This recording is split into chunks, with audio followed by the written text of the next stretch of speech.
Ni hao, 我是 Stephanie. 我 I'm still trying to pronounce that one word that is so essential in any language. All right. So, yeah. I don't know what to title this video because it's the first of its kind, so we'll see what happens with this. I'm tempted to title it Awkward Chinese because there are some words in one language that are awkward in another language. Yeah. So one of these I was aware of last time I lived in China in Nanjing about 6 years ago, and one of these is fairly new to me. Both are awkward as an English language native speaker to say.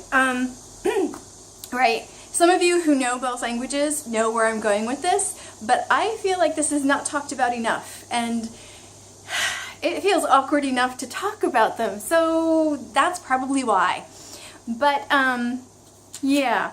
So there's two words that when I lived in Nanjing, everybody used, the group of people I worked with used all the time, that were very useful. One was jiga, which I'm probably saying with the wrong tones because I learned it without thinking about tones, and it means this, right? Okay, this. But that's not the awkward one.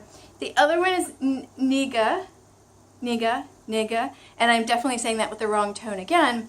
It means that one, only it's usually said kind of fast and sounds like nigga. Right, you heard me. Awkward. If you grew up in a PC politically correct place like I did, that feels really strange to say out loud.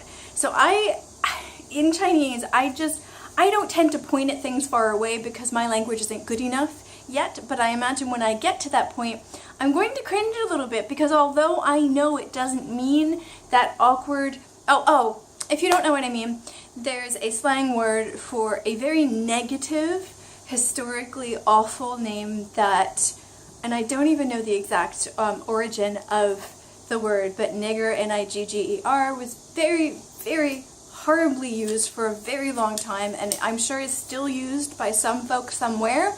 You should stop, you idiots.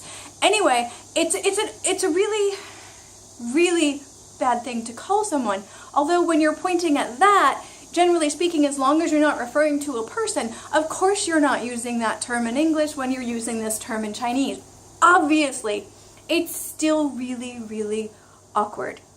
If you listen to modern R&B or rap music, you'll probably hear some black or African American rappers or musicians say it about themselves and about their own culture and about their own group of friends, and in that context it is not meant as a negative thing. Generally speaking, it's meant they're kind of reclaiming the word, and that's that. Okay, but if a pasty white person is saying nigga or something similar to that in a context pointing to a black or African American person, yeah, that's so not good. So not good.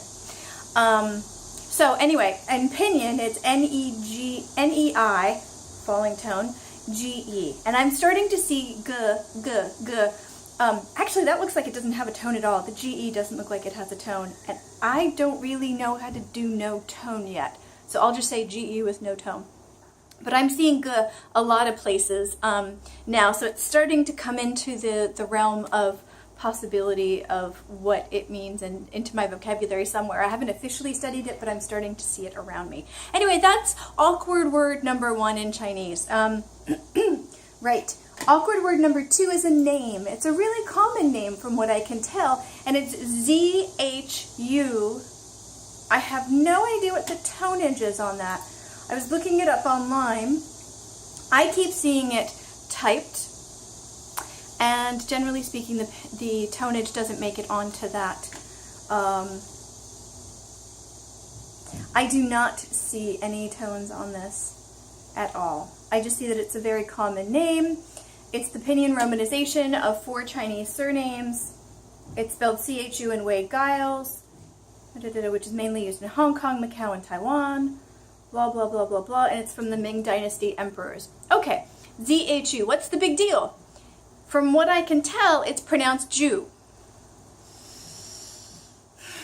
again, coming from a very politically correct place, to look at a person, because a lot of times people here want to be called by their last name, their family name. There's a lot of family pride. I am all for that, but it's really hard for me to look at a person and say Jew. Yes, it could sound like a New York Jew. Hey, do you know what I'm saying? Yeah, but it doesn't. It sounds like I'm saying J, capital J-E-W, and that would be awkward to refer to someone of the Jewish faith as, hey, Jew. Awkward. I know. This is my baggage that I am putting from one of my first languages onto the language that I'm learning. However, it feels weird to me. I'm not going to not use these bits of language because people deserve to be called what they want to. Fair enough. And eventually I will point to things far away and have to say that, and I'll need to get over the fact that nigga sounds like something that I prefer it didn't sound like. But it's really funny because when referring to the nigga, the pointing, that one, when I don't remember actually hearing it when I lived in Taiwan, and I'm sure it's the same word, but I heard more of a combination of Taiwanese and Mandarin when I lived in southern Taiwan in Tainan.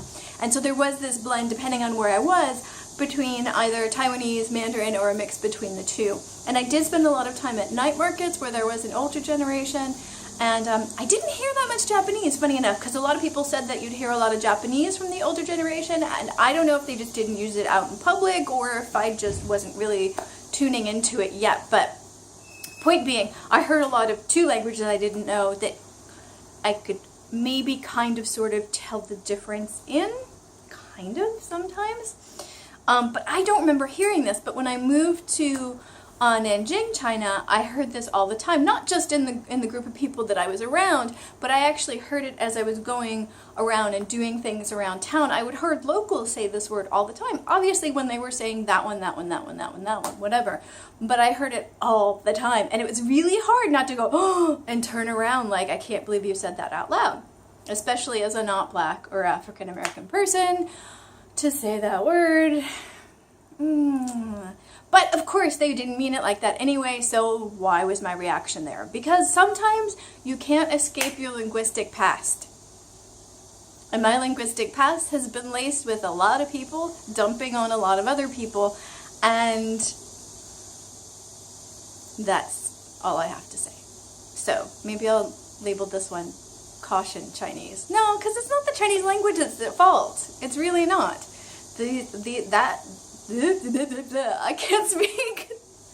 I don't know which word came first. I'm not really into historical linguistics, but I'm sure that that would be an interesting thing to do. It's just not really my thing to do. The point is that that meaning in Chinese does not mean that meaning in English or American English or whatever, wherever it originated from. So when I need to start using it, I need to just get over this and try not to cringe. What languages are you studying, and do you have any words like this where in your other languages it's sort of this cautious word or words that you just don't use? I'd be curious to know what stumbling blocks you've hit as far as like politically correct or just rude words or phrases in one language that don't mean that but sound exactly like that in another language. That would be an interesting conversation to have below. Thank you so much for watching, and yeah, 再见。